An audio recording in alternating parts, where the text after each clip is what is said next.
Hello everyone, welcome back to the Imagine Fantastic Film Festival podcast, a limited series where we dive deep into the themes that define each year's festival. I'm Kiko Morah, I'm one of the programmers here at Imagine, and today I'm thrilled to be your host alongside my good friend and senior programmer Stanislaw Liguzinski. This year marks a special occasion for us as a community. It is the 40th anniversary of our festival. What began as a weekend of terror in 1984 has morphed into a 10-day celebration of genre-focused narratives, featuring short films and features, talks, exhibitions, VR and XR works, and now this podcast. And as fate would have it, 2024 also marks 40 years since the iconic year of 1984, the same that George Orwell envisioned in his prophetic novel, and the year Michael Radford brought it to the screen. Too many coincidences to ignore, right? So we're seizing this moment to celebrate both our festival and one of the most influential works of the 20th century. In this episode, we dive deep into the film adaptation of 1984 and the impact dystopian narratives have on us. So we have two fantastic pre-recorded conversations. First, Simon Perry, a seasoned film producer best known for his work on Michael Radford's 1984. With a career that began in theater and television, Simon transitioned into film in the late 70s, eventually founding Umbrella Films. His production credits include Another Time, Another Place in 1983 and White Mischief in 1988. Simon also served as chief executive of British Screen Finance, where he supported films like The Crying Game and Orlando. His contributions to cinema have earned him the honors of Knight of the Order of the Arts and Letters in France and Commander of the Order of the British Empire. Then we have Jessica Norledge, assistant professor in stylistics at the University of Nottingham, with a keen focus on dystopian literature. Her research explores the language and narrative techniques that shape dystopian worlds, and she's particularly interested in how these narratives affect readers. Jessica's notable work includes her book, The Language of Dystopia, in 2022, where she delves into the stylistic elements that define the genre. Her expertise makes her a leading voice in understanding the linguistic intricacies of dystopian fiction. First, we'll talk with Simon Perry about the production of 1984. Hello, Simon. We are very happy to have you with us on the podcast. We are recording this conversation in August of 2024. It's almost 40 years after the premiere of the movie. If I'm correct, it's been October or September 1984 when the movie premiered. And it happens to also be 40th anniversary of Imagine Film Festival, so the festival that me and Kiko work for and that hosts this podcast.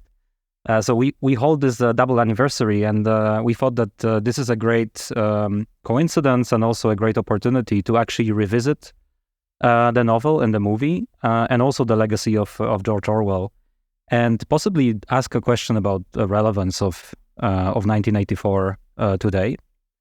There's been minor attempts since the movie that you made together with Michael Radford at adapting that novel again.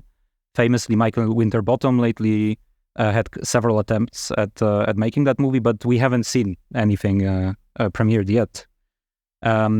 So also maybe it begs a question of why this is such a hard material to adapt. But it seems that it doesn't lose its relevance in any way, although the world seems to be moving forward, and maybe we would hope it would lose relevance over time. So I guess I have a first question for you before we go into the details of the production. How do you feel about it, like 40 years later, about that movie, and how do you find it? Do you find it still relevant today? Well, how do I feel about it? I mean, is it still relevant? Of course it is, yeah, but it's relevant as something that was written in 1948, 49, which we happened to film for kind of, reasons of finding a market, really, and being appropriate and exciting to have the film made and coming out in the year of the title, which is pretty superficial, really, but that gave it the kind of impetus to do it then. The film is, though, extremely faithful to the book, deliberately, and it is quite simply a rendering of the words, Orwell's words and ideas, dreams and fantasies, and in 1948 and 49. So the world that he saw, which we tried to recreate, would be a world that consisted materially and physically of things familiar to him at that time, it seemed to me, and seemed to Mike Bradford and all of us. So as you know how the film looks, it looks very much like a film with the technology of the late 1940s. Nothing has been imagined beyond that, really. The clothes, the buildings, all the world of the film is simply the world of someone who is dreaming and imagining at a particular time. There's no science fiction in it, really, at all. And it's a world that imagines what would happen to the totalitarian world that was emerging.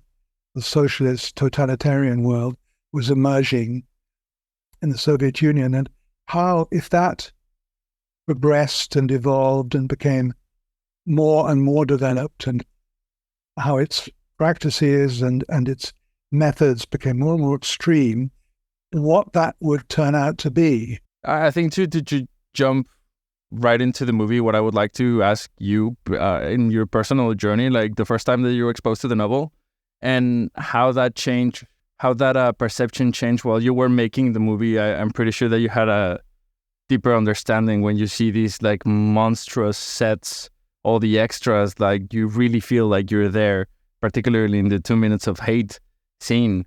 Like to be in the middle of that, of you yell action, and like the world really comes alive in these types of sets because there's no CG, it's all on camera. Like, did it change the perspective you had on the novel the first time you read it? Well, no. I mean, I read it when I read the book when I was a teenager. Read the book in the late 50s, I suppose, which was just after it was published, in fact. It was published in 1949. And I read it when it was a very new book. I remember that. I mean, the ideas in it are the ideas.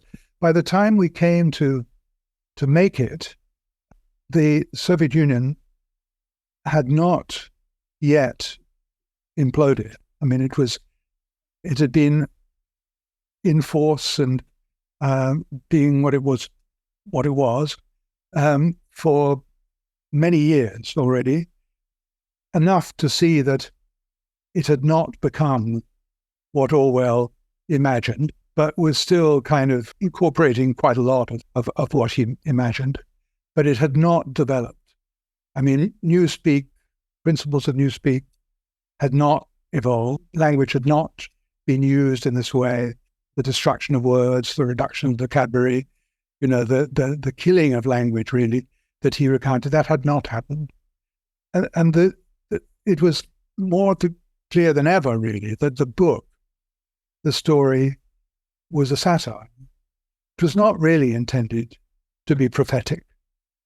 And that's why, the look of the film has no science fiction in it. There's no prophecy in it.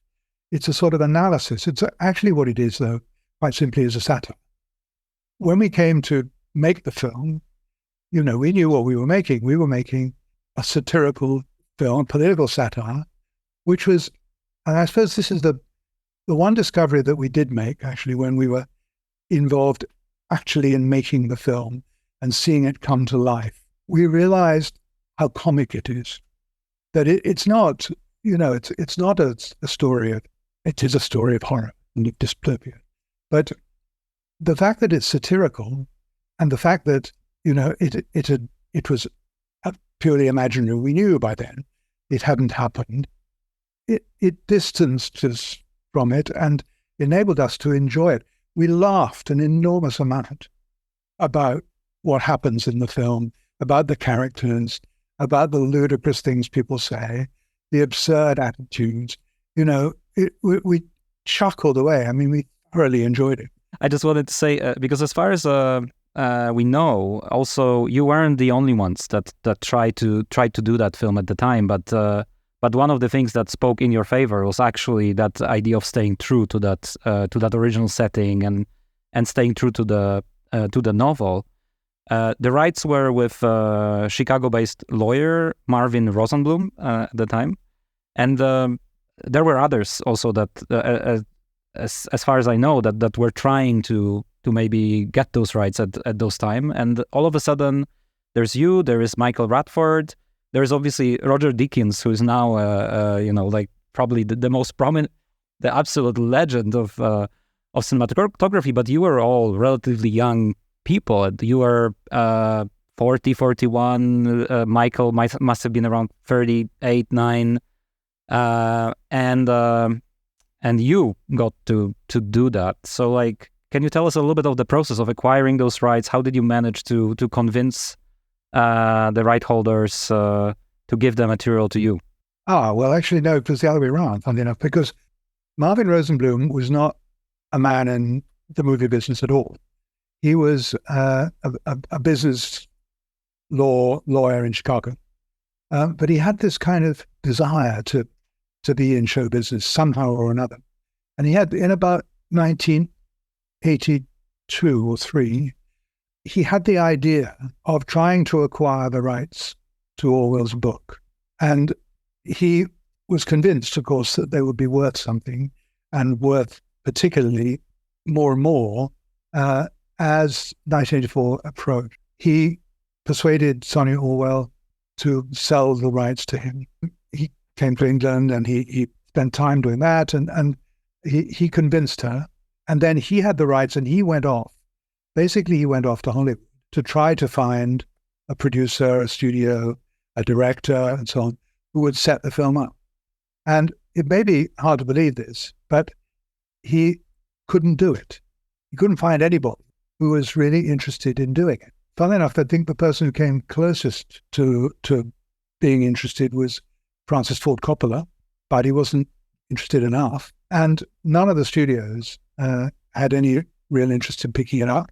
And so one day, Mike Radford's agent's phone in London rang, and this person from Chicago, Marvin, was on the line saying all of what I've just told you, and that he had heard about the work of Mike and of me on a little film made in Scotland a couple of years earlier called Another Time, Another Place, and that it had done well, which indeed it had in a small way. And he wondered if Mike and I could be interested.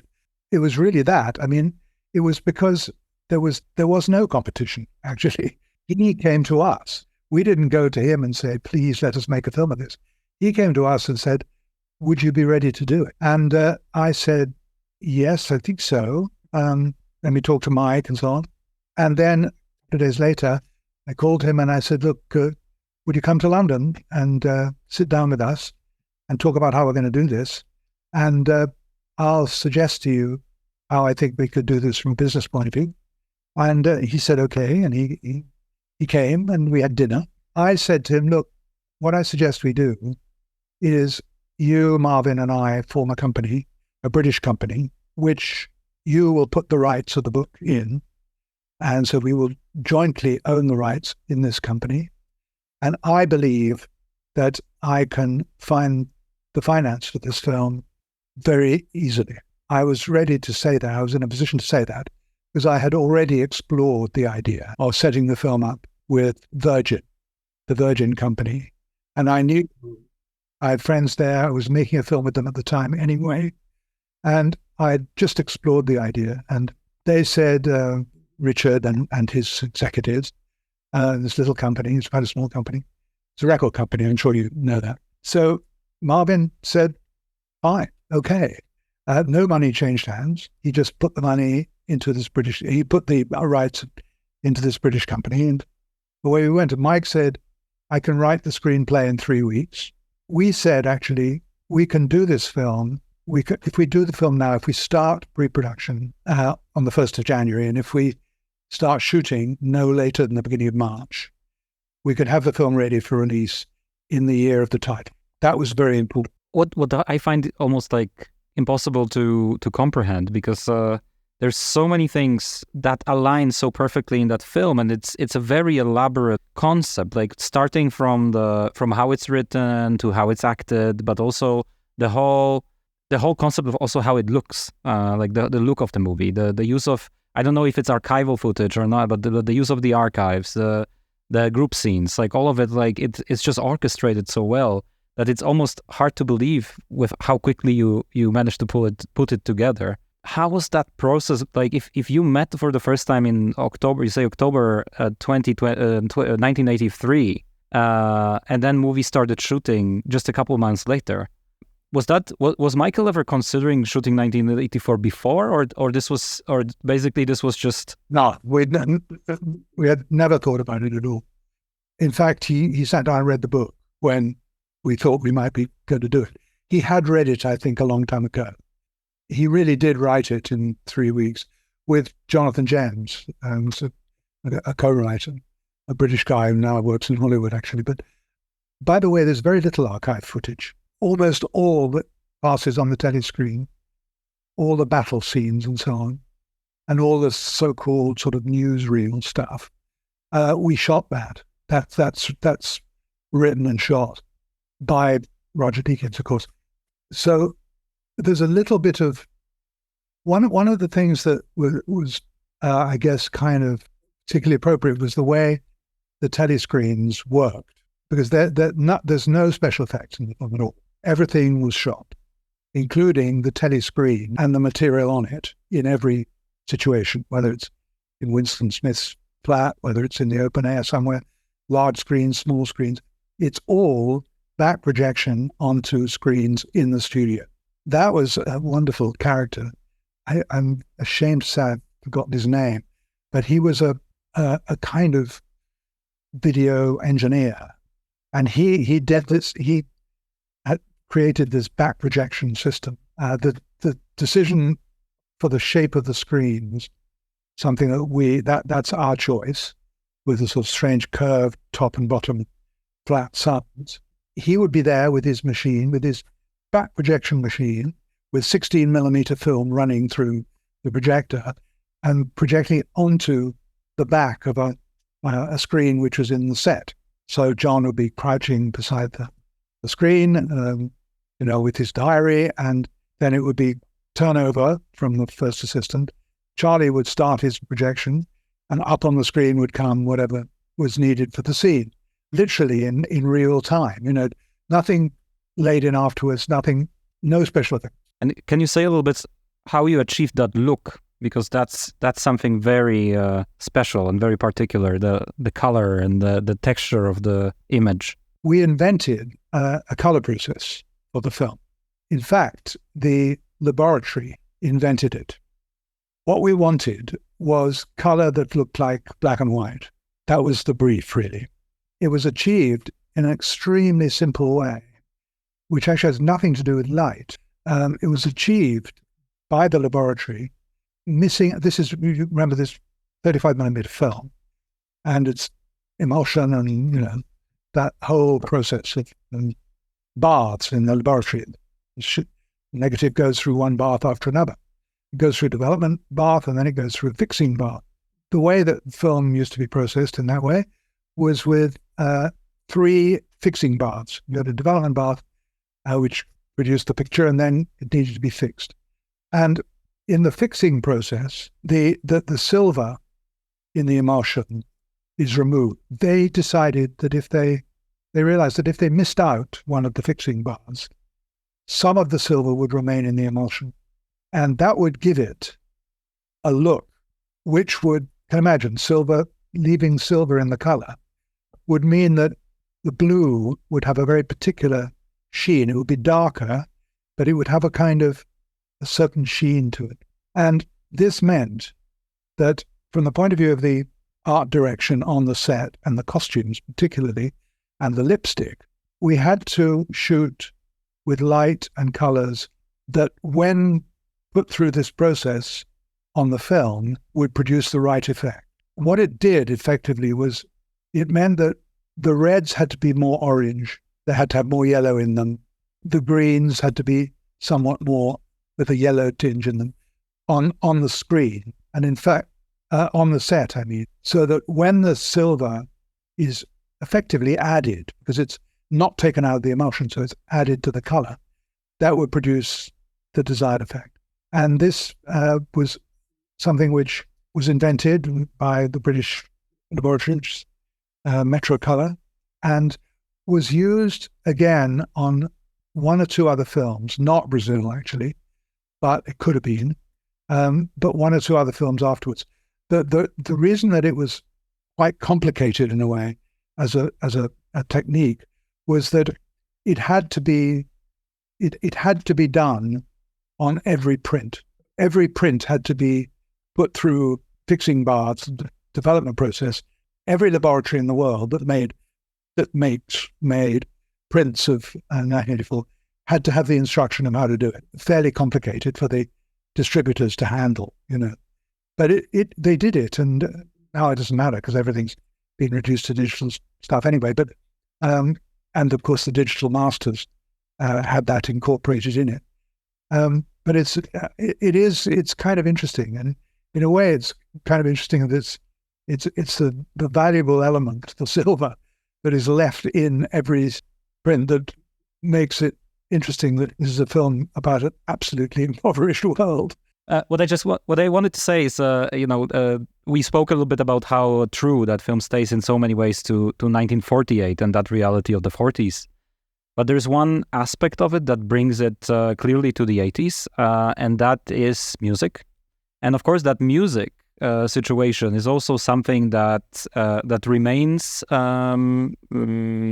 debatable. And the final resolution, let's say, that the Criterion release actually has two soundtracks for the film. You can choose between one and the other, apparently. But there is a full score for the movie that was written by Dominic Muldowney. And then there are tracks that were composed by Eurythmics. And then there is, of course, also a full album that was released by Eurythmics that is the soundtrack to the movie. So can you tell us a little bit about that situation with the score? How, I mean, also like, what is your favorite version? Is it the mix of the two, or is it the original score by Dominic, or how do you feel about the music? Okay, well, yeah, I wasn't sure you would know about this or want to talk about it, but well, Virgin is a music company, and was then, and it's all about that, really, but it's also all about the cost of the film. We made this film very quickly. We planned it very quickly, and we did shoot for 15 weeks, which is a very long time, 2 weeks for the telescreen material and then 13 weeks for the action. The film was budgeted on a kind of guess that I made, having at the time not that much experience as a producer, I'd say. I only produced 3 films, something. And I made a guess and told Richard Branson the film's going to cost this, £2.5 million, I said. And then, we had to kind of make the budget fit that without going into all the whys and reasons for that and how it cost more. It did cost more. And we realized about 3 weeks into the shoot, really, that we were on a course to spend rather a lot more money on the film. It was mostly in the art department. It was mostly the building of the world, actually. It was all the non-special effects and all the detail of that. And it was a horrific moment. We had to then rebudget and look and see what was actually the implication of what we were doing. Actually, I had to fire my production manager, production supervisor, who had made some mistakes, and we brought in actually a very, very experienced production supervisor who'd worked on a lot of big movies. And he just came off Indiana Jones, I think. And he and I and the accountant rebudgeted the film. We also fired the accountant.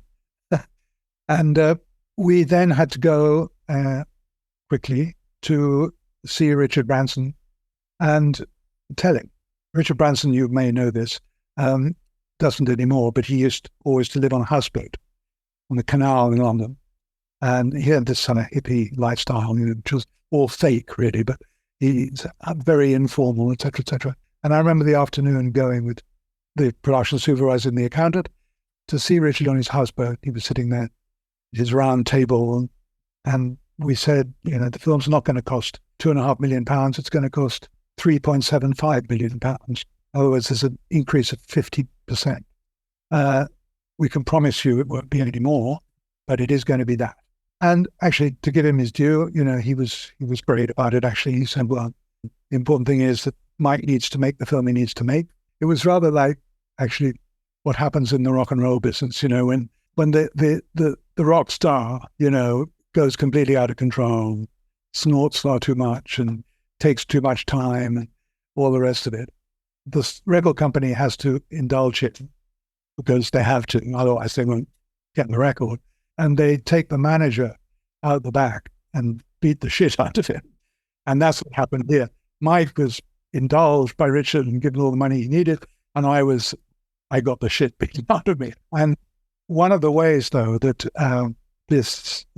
one of the effects of this was that later, when the film was being finished, and Richard, of course, had seen it, and it was all going well, and so on and so on, we commissioned a score from Dominic Maldani for the whole film. And then Richard said that he wanted the Eurythmics to write the music. He was trying to sign the Eurythmics at the time as recording artists. And he wanted to be able to offer them something to tempt them to join his record company. And he'd already been in touch with them in the Bahamas, where they were living at the time, and dangled this idea in front of them. They'd said, yeah, we'd like to have a go at that. And so he told us that he was going to commission to write the music, and we had to accept that. The score was actually finished by this time, and we'd laid it on the film. It was incredibly late. And we had to accept that Richard was going to do this. Totally absurd in a way, because they would not come to London to do the work. We had to send them a VHS cassette of the film, and with the cues marked of where music would be, we sent the VHS cassette to the Bahamas, and they spent about 10 days, if I remember rightly, recording music there to fit the cues. They'd watched the film on the video cassette, and they sent us tapes, or sent Virgin tapes, of what they'd done. They had also, and this was part of the deal Richard made with them, they had also composed the song Sex Crime, which was going to be put over the closing titles. That was the deal. And meanwhile, what we had to do was we'd had to complete the film. There was a complete negative with Dominic Maldani's soundtrack on it, actually, because we had to have something for the premiere. The original music is lovely. The Eurythmics music is functional, but it has a very... We had a screening of one version of the film followed by the other version of the film for the benefit of Virgin executives and so on, because we said, listen, will you do at least this? Will you let us show you both versions? And then will you decide whether you're going to insist on the imposed music version to be shown? And they did that. Had this very, very long screening one afternoon. And several other people were asked to come to kind of arbitrate. And one of them was the head of the National Film and Television School at the time, Colin Young. And he sat in the screening room, I remember. And at the end, when the lights went up and first of all, the mixer stood up and said to the Virgin executives, I beseech you not to do this, not to change the music. It was very nice of him, but he didn't take it. But Colin Young said a very interesting thing about the two different soundtracks. He said, the music of Dominic Maldani is clearly a score of this film, and it's music for this story. The Eurythmics soundtrack is music for the telescreen. It's the music of the regime, whereas Dominic Maldani's music is the music of Winston Smith and Julia. But it makes perfect sense. And actually, because of that, I didn't know about the music situation before watching the movie for the first time. And in a sense, like both those layers, they just make sense to me. Like, and now where you put it like that, like I think that was a very poignant comment. I have actually a question as well, because of course, like I think nowadays there is things like Newspeak, Doublethink, like all these things that I think maybe seem much more relevant when we think about the legacy of 1984. But something, because of the TV, something that got prominence was, of course, the Big Brother. And here there is a choice of a Big Brother, and that person that is a Big Brother in 1984 in your film is Bob Flagg, and that's someone who is not very well known. I have to say, like I guess outside of UK, but that's quite as far as I managed to gather information about him during my research, it's been quite a persona. Like he was also a performer, a saxophone player, someone who was very much associated also with comedy. He performed with David Bowie, as far as I understood, also at some point. So why that choice? And also was that aligning with also the satirical angle that you were choosing? Because like there is something striking about his appearance, because he doesn't seem so sinister at first sight. At the same time, like he is that overwhelming presence of the regime. So can you tell us a little bit about that choice? Yes, I mean, he was unknown when we used him. He was chosen by Mike for his look. We looked all over the place for people, and he was considered because he had a little bit of a prominence, not really in prominence, but people knew him as a performer. He was a stand-up comic, and yes, he was also a musician. You're right, but it was just simply the way he looked. And there were about 4 or 5 people we considered, many photographs taken of each one. He seemed to have what you're putting your finger on in a way. We didn't really want somebody who was obviously sinister, obviously, a tyrannical or dangerous or brutal looking person. We wanted somebody who actually, you could just about imagine yourself into Winston Smith's head at the end when he says that he loves Big Brother. There is something in the face. There is some warmth. There's something paternal. There's something that is not harsh and not cruel, that helps. And that's why, very simply. There's one other casting choice I wanted to ask about, because you have one actor that is absolutely at his prime at the making of the movie, which is John Hurt. He's done Elephant Man before. He's done Alien. Like he's at the absolute prime at the moment. And then there is Richard Burton, who was once considered a successor to Laurence Olivier, incredible actor, for whom this happens to be the last movie in his filmography. So can you say a little bit about that and how you managed to enlist him for the film, and what is your memory of that collaboration? There's 2 things to say about that, okay? One was how he got cast. We had enormous difficulty. This was one of the things that was accentuated or made worse by the fact that we were having to work so fast, and we had to go into production, very, very soon. We couldn't find anybody. We couldn't decide on somebody. Mike very much wanted Paul Scofield, but we all felt, Richard Branson certainly felt, that's not going to do it in terms of star presence. We needed somebody with a bigger profile than that. We started shooting, still having no idea who was going to play O'Brien. The schedule was made. Fortunately, O'Brien is only in about a third of the film, really. So we had time. We scheduled it so that all O'Brien's scenes were going to be very late in the schedule. We had the idea, I think about 2 weeks into shooting, we had the idea of Rod Steiger, which seemed a rather good idea. We started to try to get it. It was very, very complicated because he's an American actor. Of course, we have to work through the American system. We did reach him. He was reportedly interested. He read the screenplay and he was interested, but he couldn't commit. We didn't understand why. He couldn't commit to it. And they said, we can tell you in, I think, 3 weeks or something. This is going to be in about week 6 or 7 of the shoot, And we didn't know whether he was going to say yes or no. And we didn't know why he couldn't. And I don't know whether I should kind of reveal this because it's not great, but we got the feeling, we discovered that he wasn't well, or he was having some kind of surgery. So we thought, oh, what do we do?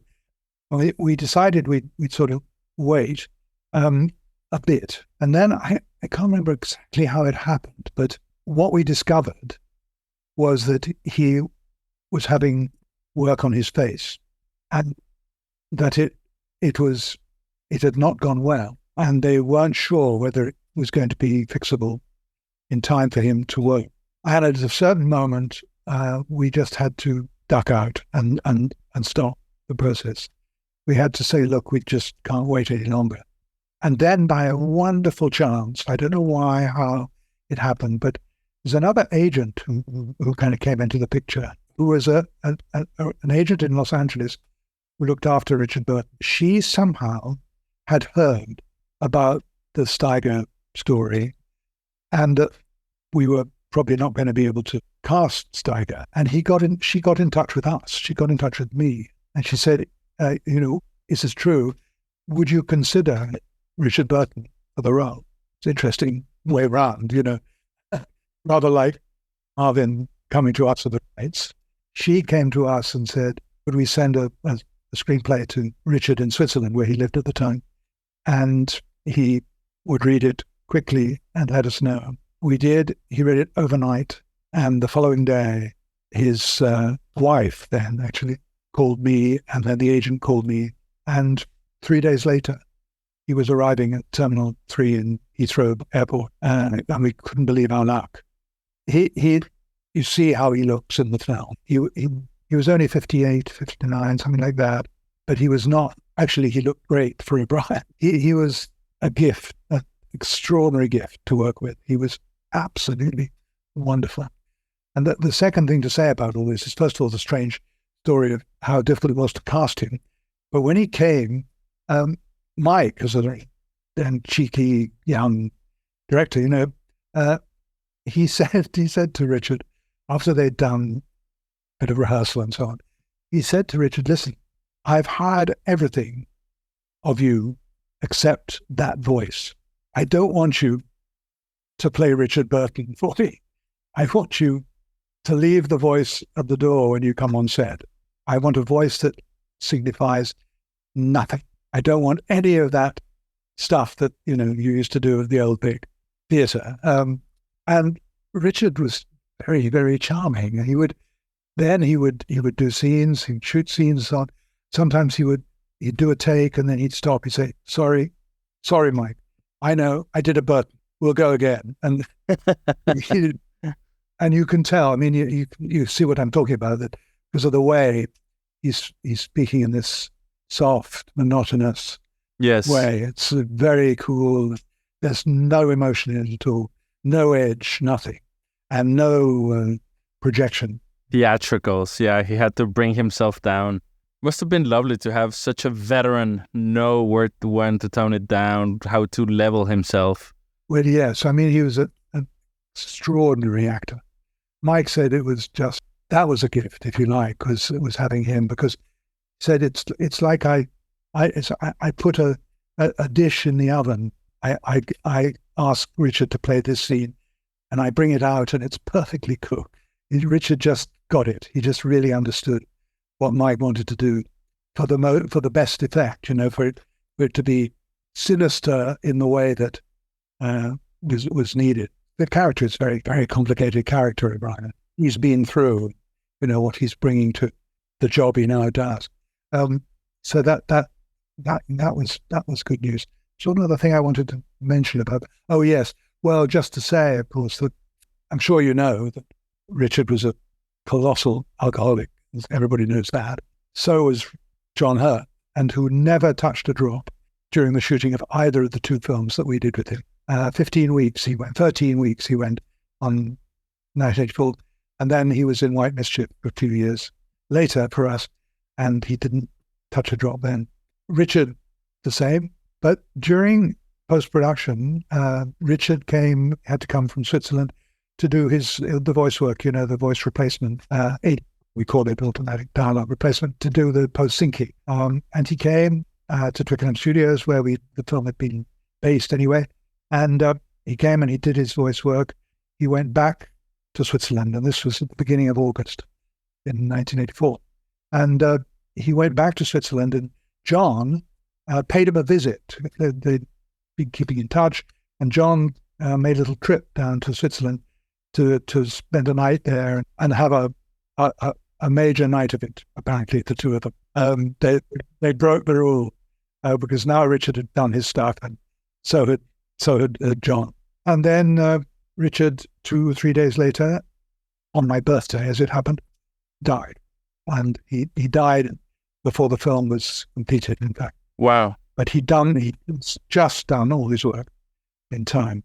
Wow, that's a really bad, really grim birthday gift. That must have been a really bad news that you received that day.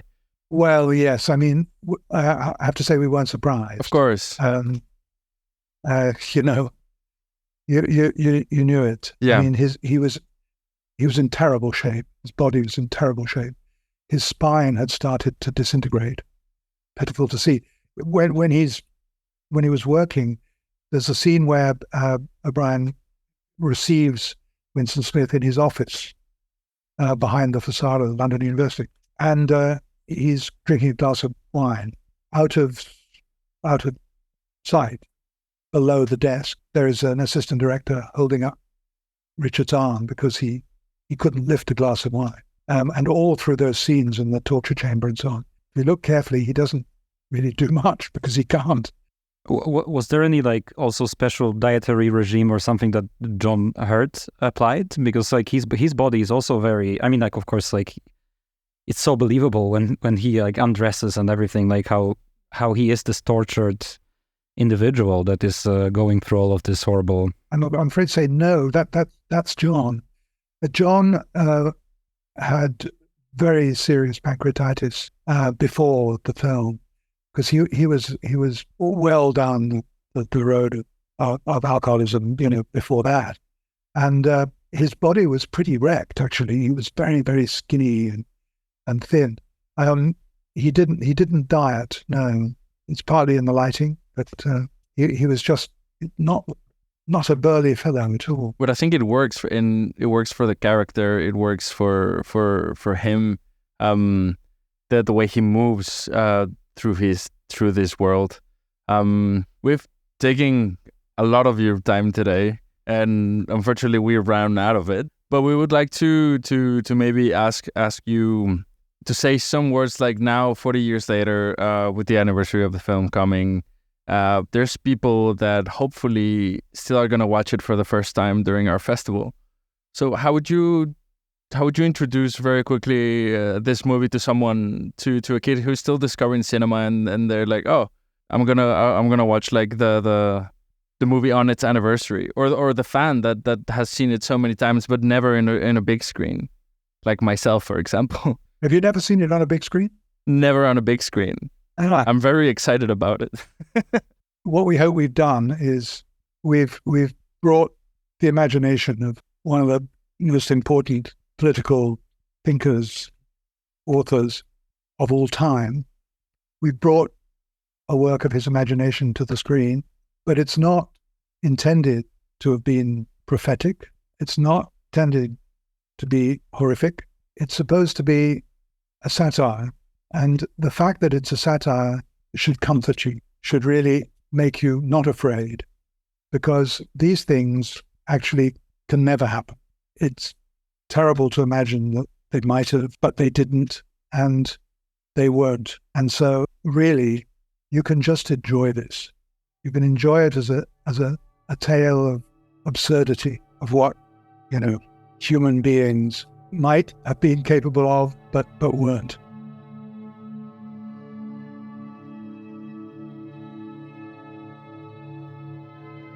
After this amazing talk with Simon, we turn to Jessica Norledge and widen the scope of what a dystopia really means. Welcome, Jessica. We're super happy to have you on our podcast. As the listeners should probably know, this edition of Imagine Film Festival is dedicated to the revision, I would say, of the legacy of George Orwell. His most renowned book, I would say, is in 1984. And it's a great opportunity to highlight that title this year because it's also 40th anniversary of the book and Imagine Festival this year. And before we go in depth into the subject matter and all the other subjects that are surrounding that theme, I wanted to ask you about some, like a specific concept that is central to the book that you wrote.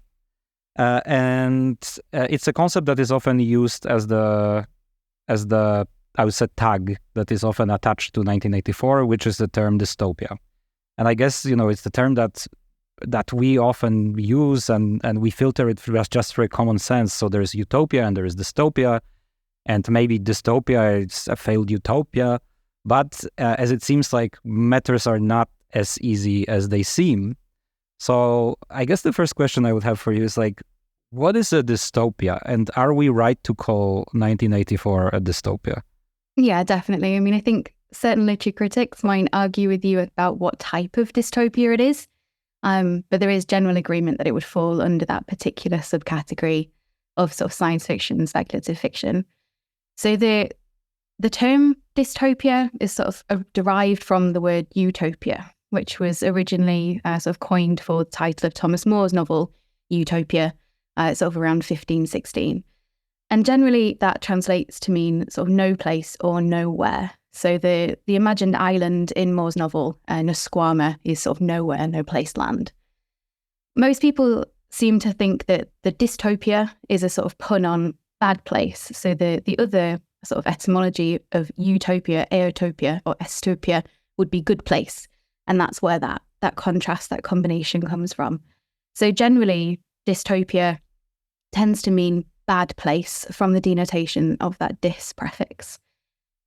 But other critics, like Peter Stockwell, for example, would argue that a dystopia is not really the opposite of utopia. So the contrary of utopia, no place, would be our reality, this place. And that's where the way that I talk about dystopia comes from, that particular denotation. So the idea of a dystopia being a refraction or an extension of base reality, of our reality, rather than necessarily a sort of direct opposite to it. Although they are, of course, normally nightmarish by design. Most people probably wouldn't want to live in a dystopian society. So you say it's a refraction of our reality. And that means that this also shifts. It's a concept that moves, and our reality was different for George Orwell in the time of writing of the novel. It was different for Michael Radford at the time of shooting the movie, and it's different for us, contemporary audience right now. So what is that relationship between our world and that distorted world of a dystopia then? And like, how is it, if it's so related to our reading of what our reality is, then how is it that, for example, 1984, when we rewatched it with Kiko right now, like in so many aspects seems still so relevant to our reality? Yes, I think you're completely right. So dystopia in that refraction is usually of the present moment, or at least of its author's present moment. There is a sense of it reflecting a sort of social zeitgeist at the time of writing. So if you look back to really early sort of dystopian work like Ian Forster's The Machine Stops, which I've just been looking at with some of my students, effectively the technology in that is FaceTime. And this was in the very early sort of 1900s, which now we wouldn't think of as being dystopian at all. I'm talking to you over Zoom. This is what the fear in the novel is, and we're living it. So it definitely moves forward. And I think there are things in certain dystopian societies that we have now seen, as with a lot of sort of pandemic or contagion narratives that came out around COVID. I think there is a sort of preface in Sweeney Bird's The End of Men, where she notes that she was finishing it during COVID, and then COVID happened, and all of her friends was like, "Oh, you're like Cassandra, you knew this was going to happen." So sometimes there is that overlap. We do also see things like paratopia. So this is a word that Lina Zumas uses to talk about her novel Red Clocks, which concerns the reversal of Roe versus Wade in the US, which we've since seen happen. So that came out in 2018. And then, of course, not everyone's sense of a dystopia is going to be the same. So when Margaret Atwood was writing The Handmaid's Tale, I think she said in an interview at one point that nothing in that novel hadn't happened somewhere already. So there was a sense that, for people, perhaps at other places in the world, certain dystopian aspects might be happening, even if we're not aware of it. So I think there's also a sense of privilege, potentially, with the way we engage with dystopian societies, as well as that timeliness and the way that things change through sort of society to society. With 1984, I guess it was a little bit further forward. So I think the idea with Newspeak is that it would have taken full hold in 2050. So we're not quite there yet, which perhaps gives it a little bit more of a gap for us to catch up to it, rather than certain dystopias which might not be dated or which might have more of that paratopian feel. And I think it also hinges on a lot of things that still concern society. So the idea of some sort of totalitarian rule, the removal of certain human rights, that oppressiveness, I think that's all still very present in a way that perhaps our fear of FaceTime no longer is. And during our conversation with Simon Perry, he said that while he was making the film 1984, they came to the realization that it was written as a satire more than as a cautionary tale, and they started seeing the humor in what they were doing while making the film. But and he says that to this day he feels that it will become it will always be a satire, and nothing like this can ever happen because this type of society is just not sustainable. But at the same time, when you watch the movie, when you revisit the movie and you see the scene of the 2 minutes of hate, you inevitably detonate a correlation to some of the political situations that are happening, mostly in the United States. But this newspeak turns into the importance that language plays in shaping our thoughts and opinions is basically Twitter. So does that mean that the dystopia exists in the internet? I think there's a lot to unpack there. So I think to a certain extent, all dystopian texts are definitely based on satire. I think that would be one of its sort of archetypal templates. There is definitely a connection between dystopian fiction and satirical discursive practices. So that need to not only refract a particular real world moment, but also to attack or reflect upon it, usually in some sort of critical way, as recognised by sort of an ideal reader. So someone who possesses the knowledge of what they're supposed to be thinking and interpreting in that sort of preferred response.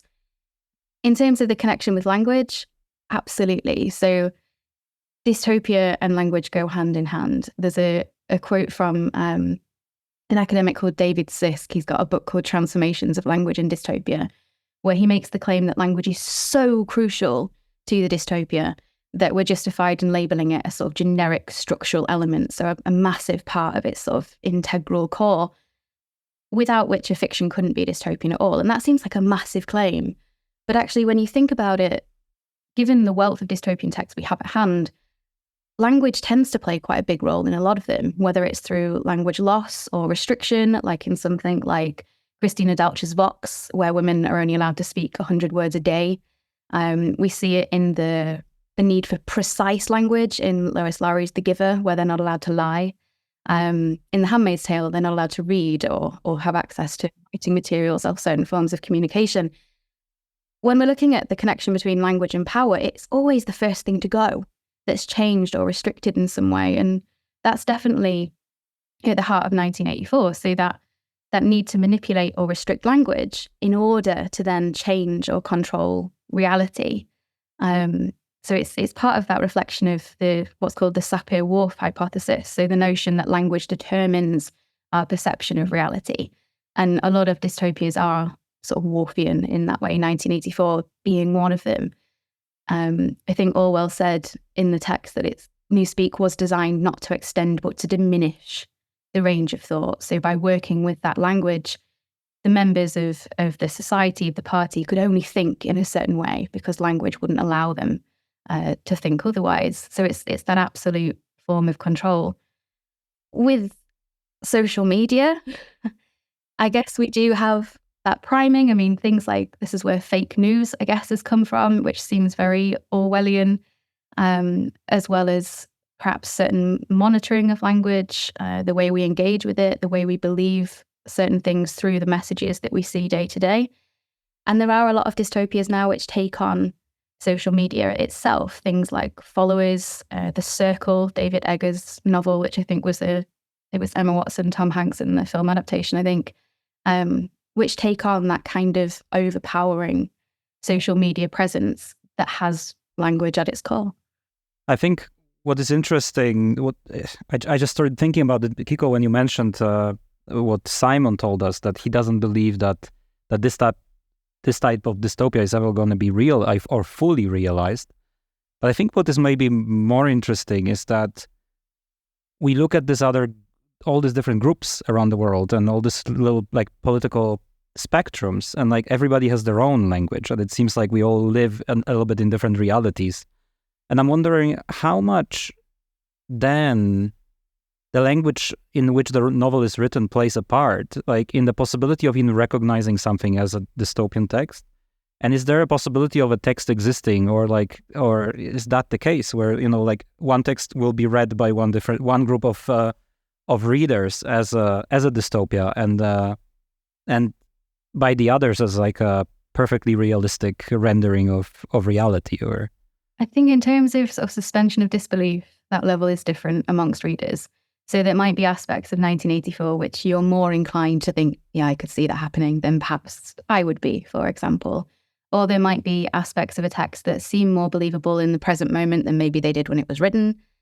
Or just perhaps aspects that you're like, yeah, that bit could work, this bit not so much. So thinking about aspects of the novel, the likelihood of newspeak or that kind of very constrained language ever becoming a reality seems unlikely to me. The same as in, there's a dystopia where they get rid of all of the E's. I don't think that would ever happen either.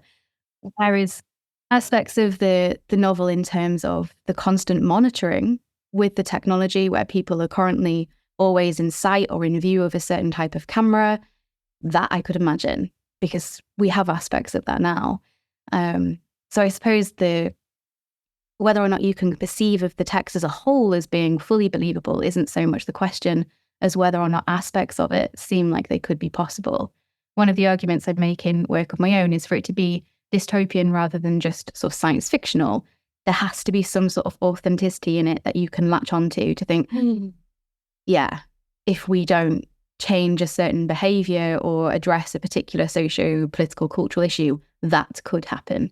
And I do think that's one of the defining aspects between sort of dystopia and, say, fantasy, where like the Walking Dead kind of world, I'm less likely to believe than that in something like The Handmaid's Tale, for example.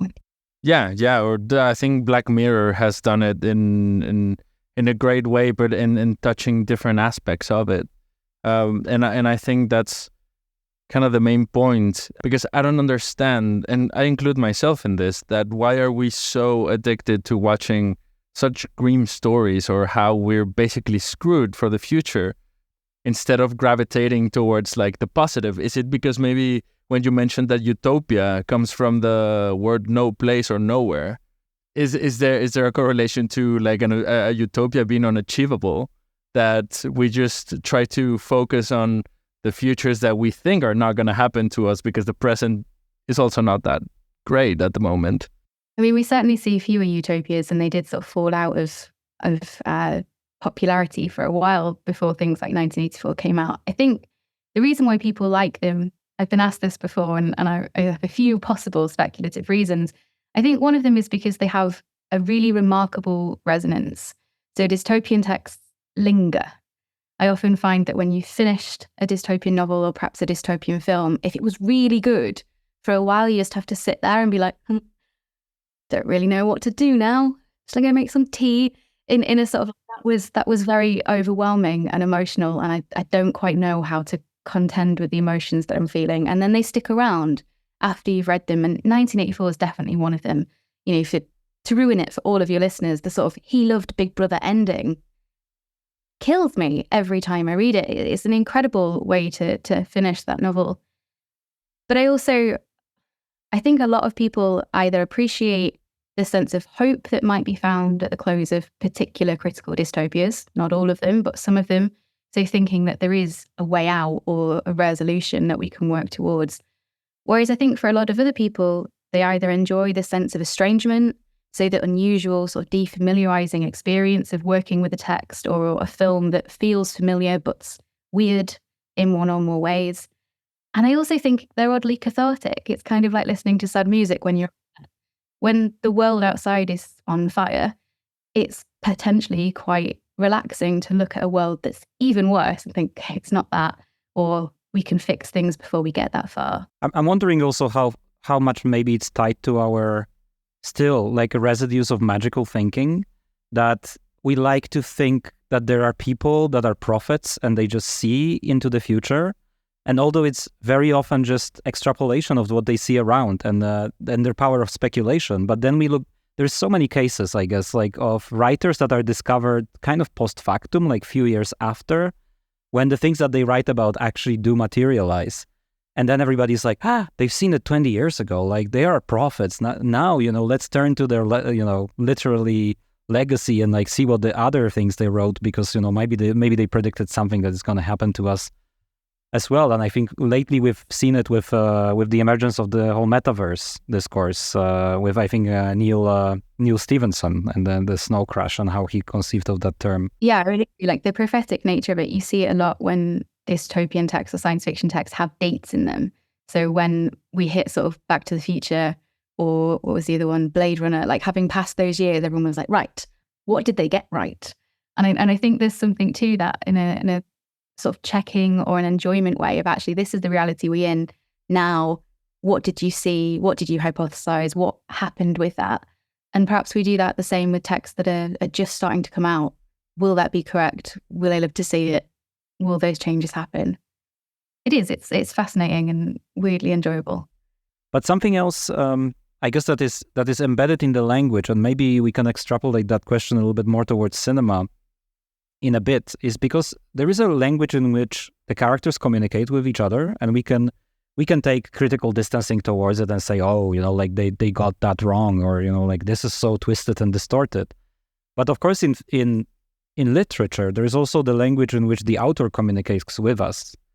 And then there might be still like a gap between those two. And you also describe it in your book that very often we have unreliable narrators in those books. And like at some point, we as readers, we need to basically start realizing that, hey, like, am I in that position of superiority that I can just look down at those characters and just judge? Or like, is there another type of play going on with my own language and my understanding of what is being told to me? So I wanted to ask you a little bit about that aspect, but also in extension, is that translatable to other media?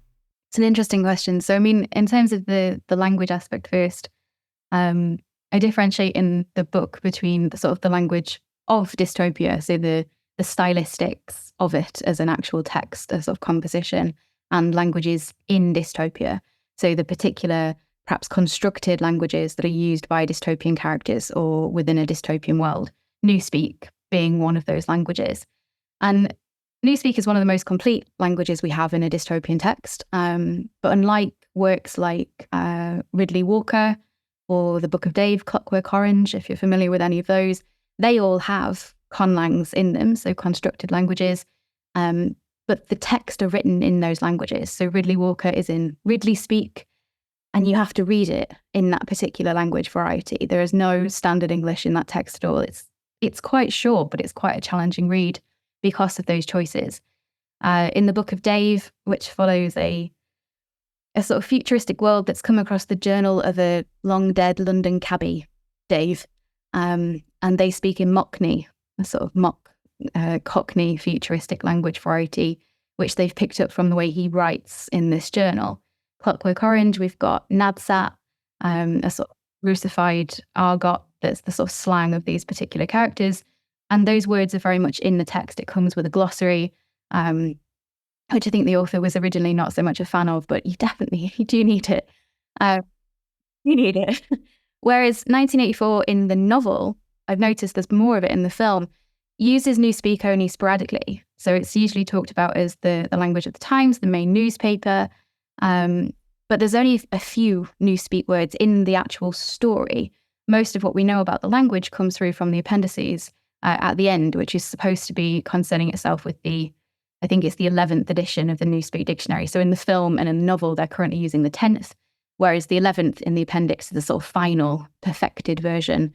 And that's where we get all the intricacies that have fully formed that language over time. So the different vocabularies that make up its structure, aspects of its grammatical patterns, its noun-verb structure, the inflections, things like that, all come as a paratext rather than as part of the story. But what's interesting is that every time a newspeak word is used in the novel, and in the film particularly, when they're talking about double plus good and things like that, that is world building.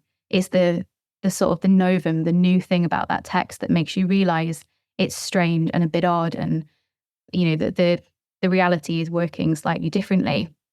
So those languages which are in the text, I think, are really important.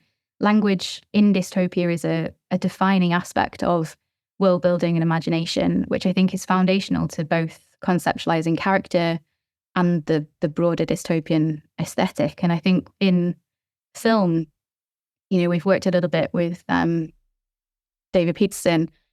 So my colleagues and I at Nottingham, along with a colleague in Brazil, have put together a book on reading fictional languages. So he worked on the sort of Game of Thrones Dothraki and languages like that, but how important they are to world building in cinema and in TV. And thinking about the crossovers between languages on the page and languages on screen, I think is fascinating. Well beyond my linguistic creativity, I'm afraid, but brilliant nonetheless. I think it's also when you look at the different groups that actually use this fictional languages, also of Tolkien and the Lord of the Rings, and like it can also, because like in dystopias, like this is all usually portrayed as a mechanism of control, but it can also be a mechanism of emancipation, right? Like the construction of a language, and you point in your book as this. So we have this constructed languages, but we also have kind of languages of emancipation, like this anti-languages that the characters can construct as a certain counter force. Mm-hmm. Yeah, so definitely. So language is definitely the sort of tool of the dystopian maverick. I mean, you asked me about unreliable narration as well. And I think often the language that we have access to, that the narrator's sort of hiding from everyone else, can be a really important way of dealing with the revolution in this kind of fiction. One of the ones that comes to mind most, which isn't as well known as Newspeak, is called Lardon, which is a language by an author called Suzette Hayden Elgin. Don't know if you've heard of her. She's quite hidden. Who was writing in the sort of 1980s. And it was a language that she put together. She was a linguist herself, sort of alongside second wave feminism. And it was a perception language. So it was designed to be a women's language for women, made by women, used by women, on the premise that until women have the language to put forward their perceptions, patriarchy will always be sort of in place and established. And the language in the novel is designed secretly by the women of the lines. And the language that's created in the novel then becomes a language in the real world. So Lardon's now in its third edition of an actual dictionary. You can go and learn it if you like. There's worksheets and things, fully formed, fully worked out. It never hit off in the way that she hoped it did. People, as far as I'm aware, don't speak it in the same way as they do Klingon. It's certainly not on Duolingo. And the notion of a women's language is in itself problematic in relation to more recent views on gender and things like that. But it was an important text in its moment, and that language of Lardon was certainly seen as a language of revolution within the boundaries of that particular story world. So coming back a little bit to the question I asked before, so like it seems that language is basic interface of dystopia, at least like literary dystopia, and you also mention in your book examples of other media, and it's film, but it's also video games. And could you tell us a little bit like how to find and how makers find equivalents of those strategies in other media? Film and dystopia and video game dystopia are really interesting because the video games in particular, the ones I've looked at, have that interactive quality to them. And some of that is going to come through from language, perhaps the way that you engage with certain characters or their narrative arcs or their storylines. particularly if there's a sort of optionality in play with the routes that you can take through. A lot of that's going to be determined by the language that you engage with. One of the differences, I suppose, between playing a dystopia and watching one is that control of your avatar, the way that you're actually immersing yourself in the game in a very much more sort of hands-on way than perhaps with just a book in your hand or sat on your sofa away from the screen, depending on what levels of transportation you feel with other media, I suppose. But actually playing and moving around a dystopian space is involving in a very different way. Thinking about the differences, for example, between playing The Last of Us and watching The Walking Dead. Personally, The Last of Us was much more frightening to me because I was dealing with it myself and felt very much involved in that game space. With film, I think language in particular is really important. I mean, I can't imagine watching, you mentioned Lord of the Rings, for example. I can't imagine having watched the Peter Jackson trilogy without the Elvish or the Orcish or the Entish in those texts in the film. It would have been a completely different experience not to hear it or engage with it in that way. The same within the 1984 version that you'd mentioned, that the use of Newspeak, I think, brings that to life in the film in a way that's just really important. But it's interesting what you're saying, because it almost seems that kind of dystopia is I don't know if I can call it a genre, but maybe like a dystopia as a genre, it almost implies, even if it's literary text, that it creates a space for your avatar. So inevitably, you need to project yourself into that text, you as yourself, embedded in your own reality and your own temporality.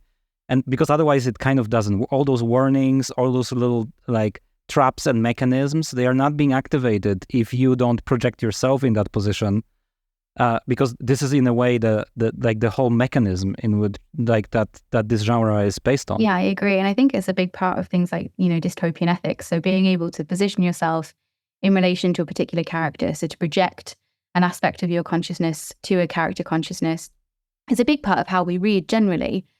So projection and immersion is a whole part of the cognitive experience of reading.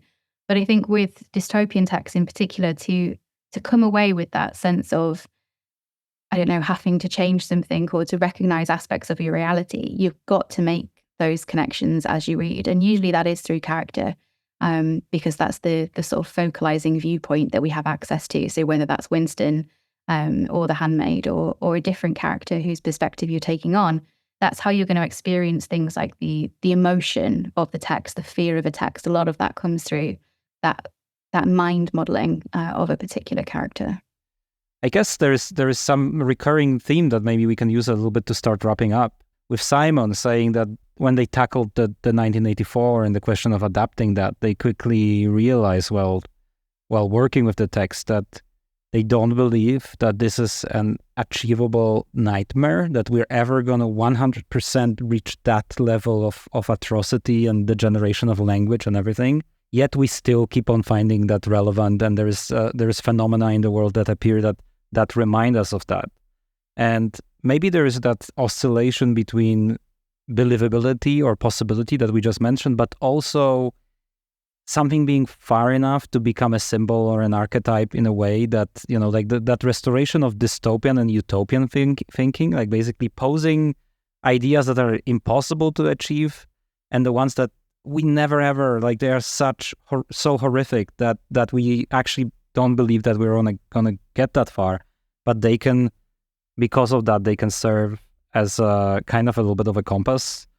Whenever we are in doubt, like by further deteriorating the language, this is where we're heading, and like by doing this, then this might go wrong. Yeah, I think that exaggeration is really, really important, and actually, a lot of the ones that are perhaps less immediately likely, if ever likely, are the ones that seem to linger the most in the sort of cultural consciousness. So like the Hunger Games, probably never going to happen, at least not to the level and the extent that we see in that film. Brave New World, I hope, never going to happen.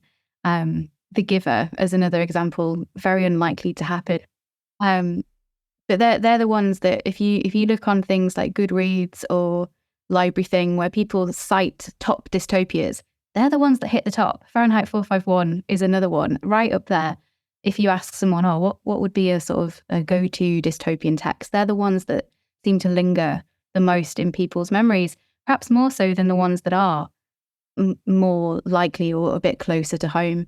And perhaps that's an aspect of the escapism. Perhaps that's an aspect of that emotional response to something that could happen, but that also keeps you feeling a little bit safe in that actually maybe it's not going to happen quite like that. But they do definitely linger at the further extreme of that climb. It's nice that we mentioned Fahrenheit, because that's another film we're actually going to feature at the festival, and not only the film, we're actually going to feature the video, the text-based video game as well at the festival. But I think that is also an interesting case, because I mean it's obviously a horrible vision of a horrible society, but it's not as bleak or violent as the 1984. It's still a society that some people might choose to live in.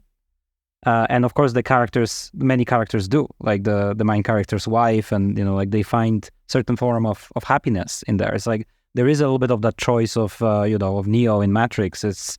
Or what's his name, Cypher, like that he chooses. He says like, I choose to stay because like there's all kinds of comfort in that choice. So that's a really nice example that is maybe not as exaggerated or like not pushed to such an unbearable extreme, but it also shows maybe the power of like kind of it's a little bit of a meta tale, because we're now talking about like why it's interesting, why it's good to be strange or like seek for strangeness in the narratives, and training your imagination a little bit, because like that expands your capability to recognize all those different layers, like, of play and text and possibilities.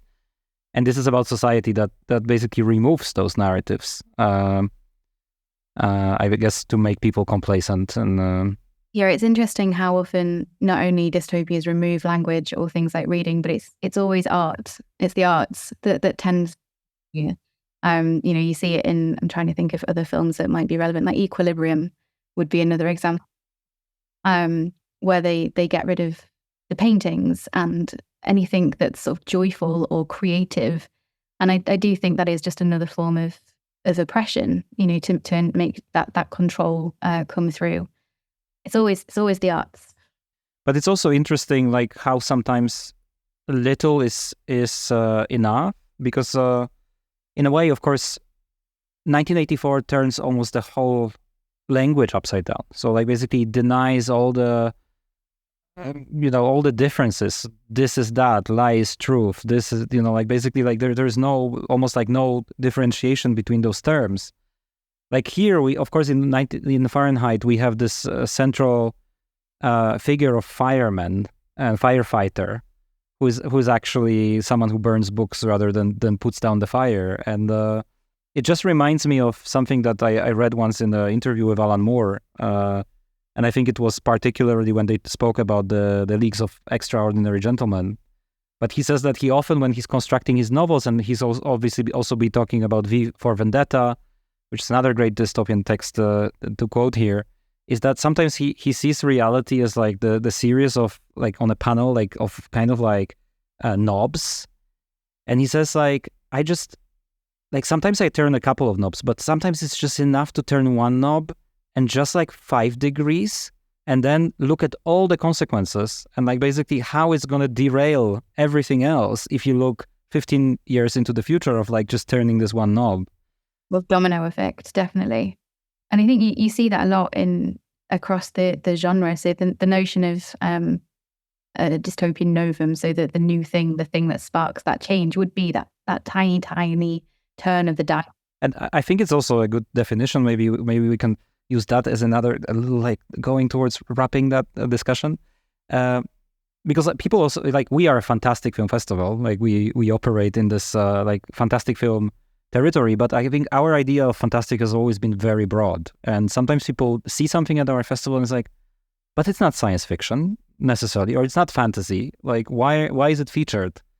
And I think like if we take that concept of a novum and like that little thing that provokes imagination and a fantasy, because it has this element of strangeness that is not immediately recognized, and it gets us thinking. It's like, what is going on here? I guess maybe that's a good definition of what constitutes an imagined film or imagined narrative. Way of thinking about genre in terms of prototypes. So if you think of it as like a scale, you have the dystopias that are right at the heart, where that dial's probably been turned quite a long way, like 1984, like The Handmaid's Tale, and then ones where perhaps it's not as noticeable, ones where it's perhaps more towards fantasy or that hybridity. And everyone's sort of prototype web of that genre is going to be really different. So I think that probably speaks to the broadness of your own festival and what you include.